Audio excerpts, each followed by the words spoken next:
Live from downtown Detroit, Local 4 News at 11 starts now.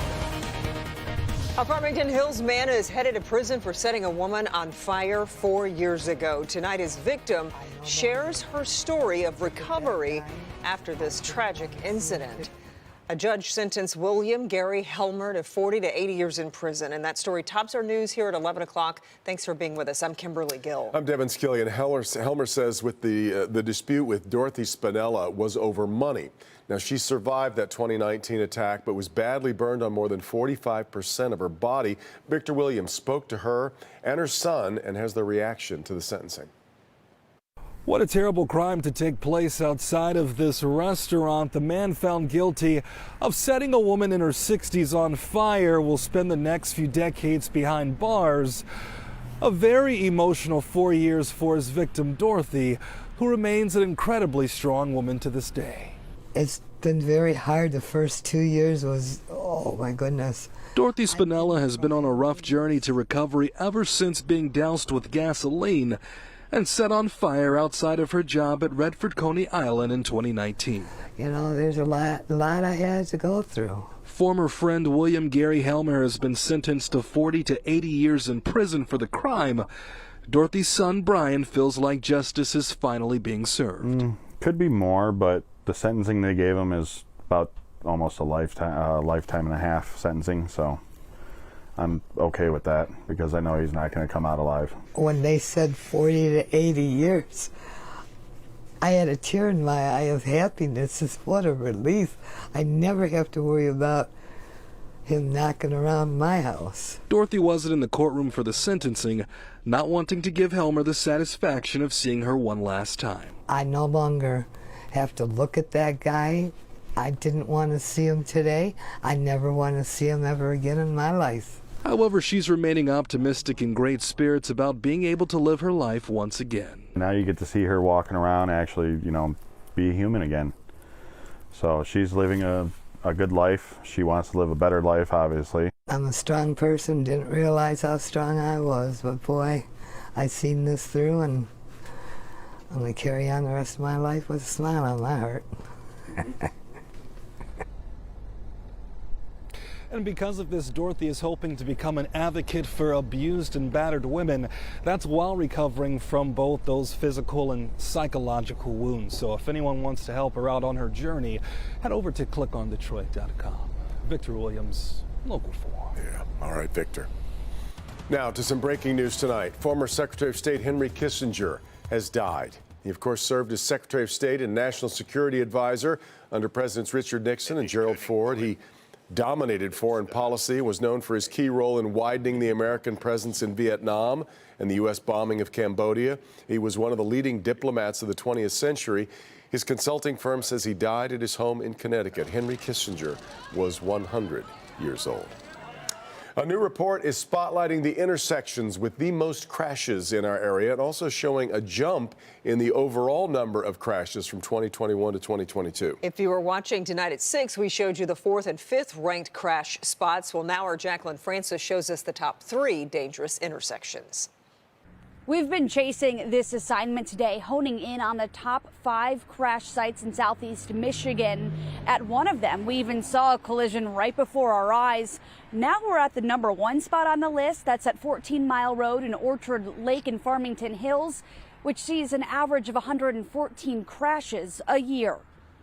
Take a look from above. This is the roundabout at 14 Mile Road and Orchard Lake in Farmington Hills. Traffic is moving, but crashes are common.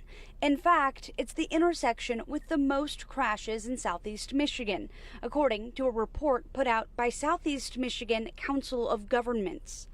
Over the last 5 years, it's had an average of 114 crashes per year. A lot of times when you're there, people don't know where to go or stop or whatever, so they're still confusing. He's talking about roundabouts, because 4 out of the 5 top crash sites on the list are all roundabouts, like number 2 at 18.5 Mile Road and Van Dyke and Sterling Heights. Third on the list is the roundabout at State Street and Ellsworth in Ann Arbor. And then there's number 4, where we witnessed a crash just moments after pulling up. I usually do good with roundabouts. I usually do really good. But this one got him, colliding into a pickup truck while going through the roundabout at Pontiac Trail and Martin Parkway in Commerce Township. Even looking out here now, there's no signs really pointing in which direction, and that's kind of how I just got caught up now out here. Coming in at number 5 is just your standard intersection out at Van Dyke and M59 in Utica, where last year alone there were 78 crashes. Last year overall, there was nearly 129,000 crashes in southeast Michigan. That number is up 3% from the year before. Reporting in Farmington Hills, Jacqueline Francis, Local 4. Hey, Jacqueline, thank you. A gas station clerk will not face charges in the deadly shooting of a 17-year-old boy. Shooting happened last Saturday morning at a gas station near the intersection of Dearborn and Cobalt in Detroit. Police say the teen walked behind the counter with his hands pointed like he had a gun. The clerk shot the teen several times. Prosecutors reviewed the evidence and decided the clerk acted in self-defense. Students and the community of Oxford will gather tomorrow to mark the second year of the tragedy at Oxford High School. All schools will be closed in the district to observe what they're calling Wildcat Remembrance Day. The community will share a moment of silence at 12:51 tomorrow afternoon. That's the time a shooter opened fire, November 30th of 2021. A candlelight vigil is planned for tomorrow night at 7 in remembrance of Hannah, Tate, Justin, and Madison. It's part of Light Up Oxford with Love. On the last day of the truce between Israel and Hamas, another group of hostages is released, including an American. We are now less than an hour away from that truce expiring. That happens at midnight. 16 hostages were released by Hamas today, including a 49-year-old U.S. citizen who had been held for 54 days. U.S. Secretary of State Antony Blinken is pushing to extend the truce. There is no word on that happening yet. We will continue to follow it.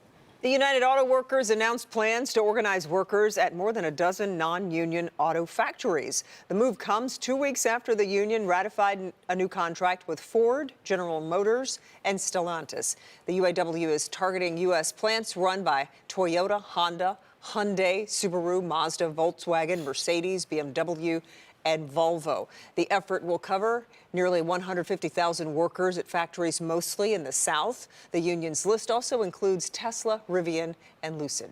Union reps for MGM workers are waiting for a response from the casino on a new proposal to end the ongoing casino strike. Two sides now working with a federal mediator.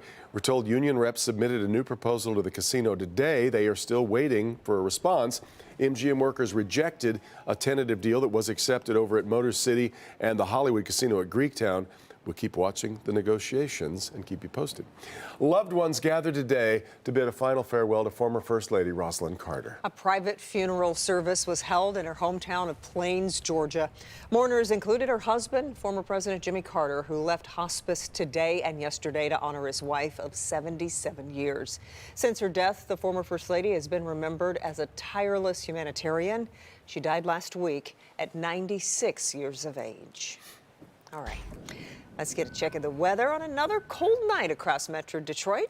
Pretty. Live look at our sky cam pointing at the Detroit riverfront. Forewarned meteorologist Kim Adams with our first look at the forecast. Kim. It is a chilly night here, although not quite as cold as it's been the last several nights. It's 34 downtown, 28 at Metro Airport, the cool spot Ann Arbor, 18 degrees, 29 in Pontiac, and low 30s in Mount Clemens. Factor in the wind, and it feels like it's 27 downtown. Exactly the same in Ann Arbor because the winds are calm. 23 is the current wind chill in Monroe, 20 out at the airport. Now tomorrow when you wake up, it'll be about 5 or 6 degrees warmer than it was today, but when you're in the 20s, you're really not going to notice that a whole lot. It's still going to be chilly in the morning. The winds will not be as strong tomorrow, so that 47 will feel more like 47 degrees, and we'll have some sunshine through at least part of the day before clouds roll in later in the evening. Temperature trend up, down, back up again and back down again. And we do have to talk about some snow for the next few days. Not tomorrow, but Friday and Saturday we could get some snow here in Metro Detroit as those temperatures at night dip down into the low 30s. We'll talk about the December outlook coming up in a few minutes.